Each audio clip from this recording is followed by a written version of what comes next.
Hello, everyone, and welcome back to the nursery. I'm the Reading Dad, and on this episode, we're going to start a series called Disney Princess Bedtime Stories. And the first story that we have is Disney Princess Sleeping Beauty, Aurora Slumber Party. All right. Princess Aurora loved being married to Prince Philip and living in the castle.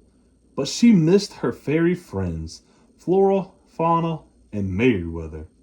One day, Philip told her he had to visit another kingdom overnight. "Why don't you invite the three good fairies to keep you company while I'm gone?" he said to Aurora. "That's a wonderful idea," Aurora replied. "I'll send them invitations right away." Flora, Fauna, and Merryweather were excited when they got their invitations. But when they arrived at the castle, Aurora was wearing her pajamas. "Surprise!" Aurora cried. "It's a slumber party. You better change into your pajamas too."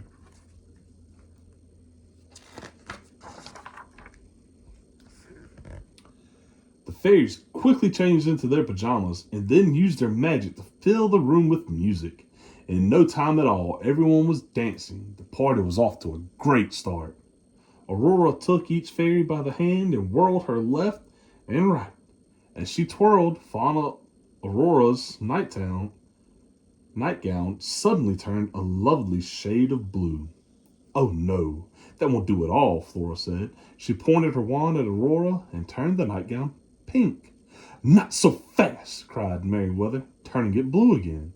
Back and forth the nightgown went until finally it settled to its usual color.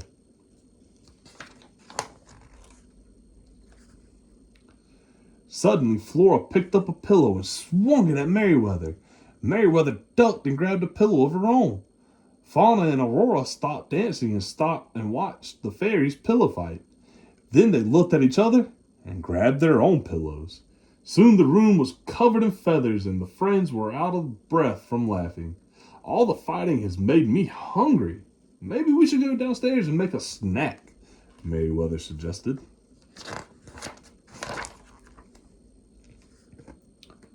In the kitchen, Merryweather made herself a triple-decker berry sandwich. It looked so good the other fairies raced over to make their own. Soon the kitchen was abuzz with activity, everyone making their own bedtime snack. Flora picked up her sandwich. As she bit into it, a dollop of cream flew across the room right into Aurora's face. "Oops," Flora said. "I'm sorry, Princess," but Aurora wasn't upset. In fact, she was laughing. Slumber parties were all about having fun, and she was having a great time.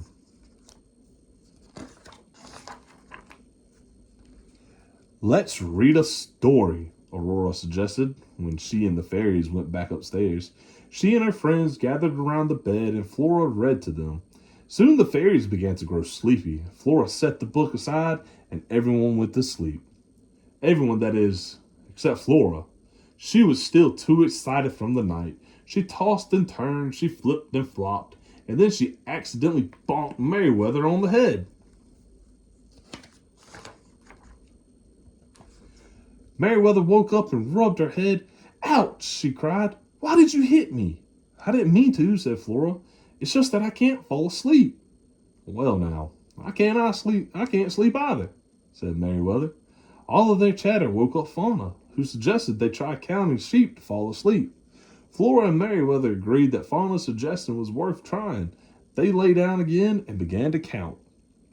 1, 2, 3, Flora counted. All of a sudden, her sheep turned blue. 12, 13, 14.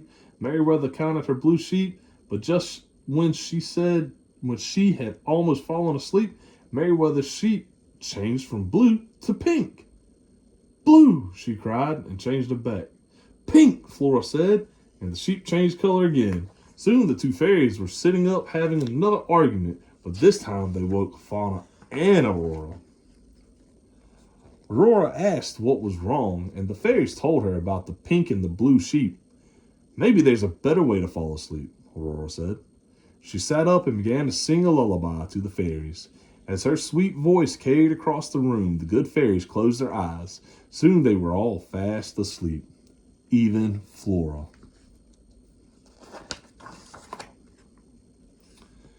Ah, that's better, Aurora said, and then humming the lullaby softly to herself, she pulled up the covers and went back to sleep. What an awesome bedtime story. I hope you enjoyed it, and I hope to see you on the next episode. Thank you.